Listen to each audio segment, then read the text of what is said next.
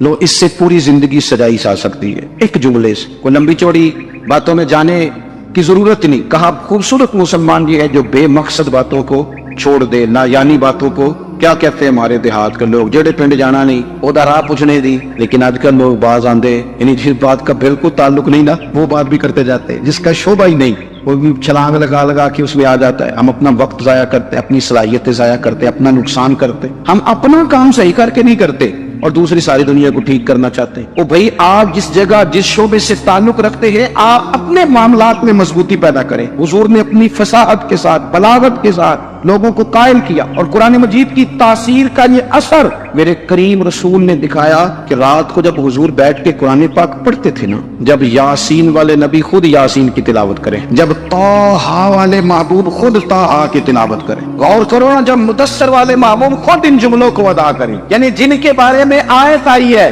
جب وہی یہ آیت پڑھیں کہ انا اعطیناک الکوثر، یعنی جن کا ذکر ہو رہا ہے جب وہ یہ بات کریں کہ یا ایھا النبی انا ارسلناک شاہدا ومبشرا ونذیرا لتؤمنوا باللہ ورسولہ وتعزروہ وتوقروہ وتسبحوہ بکرۃ واصیلا، جن کے بارے میں آیت آئی ہے جب وہ یہ کہہ رہے ہوں کہ ورفعنا لک ذکرک، جب وہ کہہ رہے ہوں والضحیٰ واللیل اذا سجا، ذرا اس کیفیت کو دیکھیں جب محبوب خود پڑھ رہے ہوں، اور جو حضور پر آئی ہے اس کا ذائقہ، اس کا لطف، اس کا انداز بھلا کیا ہوگا۔ حضور جب رات کو پڑھتے تھے نا قرآن پاک تو جو پکے کافر تھے نا ابو جہل جیسے لوگ، وہ بھی جھاڑیوں میں چھپ چھپ کے مدینے والے کی تلاوت سنا کرتے، حضور کی تلاوت سنا کرتے تھے۔ یہی بہتر ہے کہ پردوں میں وہ پردہ پوش رہے، وہ اگر پردے ہٹا دے تو کسے ہوش رہے۔ رسول کریم علیہ الصلوۃ والسلام کی تلاوت کا سننا، قریب جانا، یہ اعجاز ہے۔ حضرت فاروق اعظم کہتے ہیں میں طبیعت کا بڑا ڈاڈا تھا، مزاج کا بڑا سخت تھا، زندگی ہمیشہ ڈٹ کر گزاری، باتوں پر کھڑا رہنا آتا تھا، پر جب میری بہن نے مجھے چند آیتیں سنائی نا تو میں تڑپ ہی گیا، کرو آیا سمار مقام